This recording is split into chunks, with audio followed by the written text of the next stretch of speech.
Constitutional Conversations is a series of discussions by America's leading scholars about the principles, framing, ratification, and implementation of constitutional government in the United States.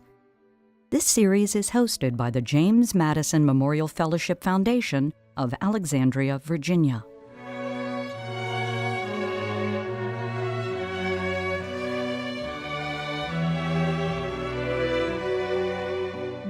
The Connecticut Compromise is what happens.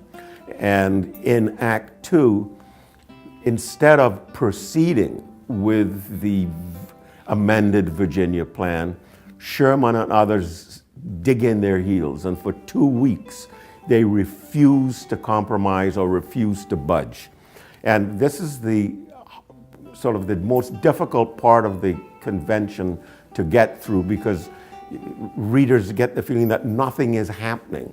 And in many aspects of life and negotiations, day to day, nothing really is a breakthrough. And then all of a sudden, a breakthrough occurs. And you wonder, why did it take us so long to make this breakthrough?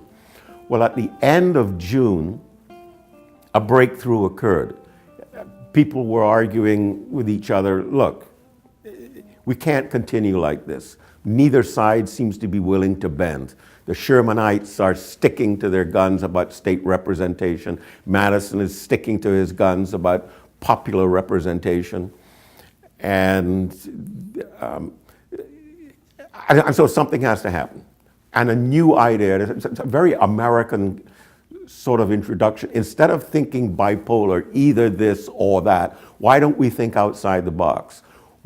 Could we be a bit of each? Could we be partly popular, partly national for certain activities, and partly state-based, local-based, federal in the old-fashioned meaning of the word, for other activities? And that started the move toward a compromise by saying, well, why can't we be partly national and partly federal? Which means, what if the first branch is elected by the people and represents the people, and the second branch is elected by the states and represent the states? Isn't that a reasonable compromise?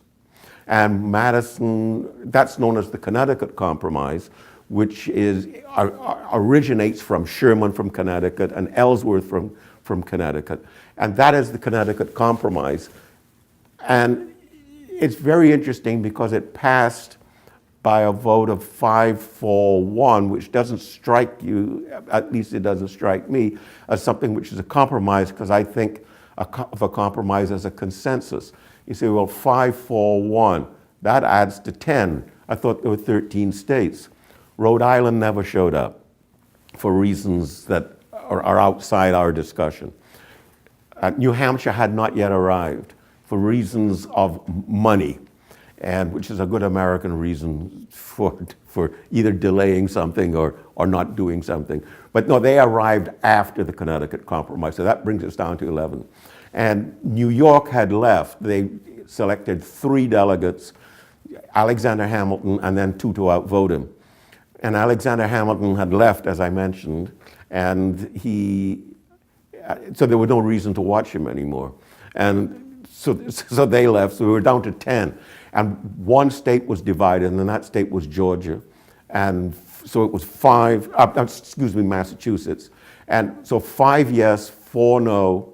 And I think the only way which we could genuinely look upon that as a compromise is not a 9-0 vote consensus, bipartisan, but rather we chose a third way. So we compromised on going either wholly national or wholly federal, but we became a mixture of both. So the Connecticut Compromise was the breakthrough in Act 2, because now we could get on with the business of, well, what about the presidency? What about the powers of Congress? What about the judiciary? What does one state owe another state? So the first 2 acts of this drama dealing with representation of the states, which they were used to under the Articles of Confederation, or this new plan which the world had never seen, representation of America. So the compromise is we're neither America nor United States, but the United States of America.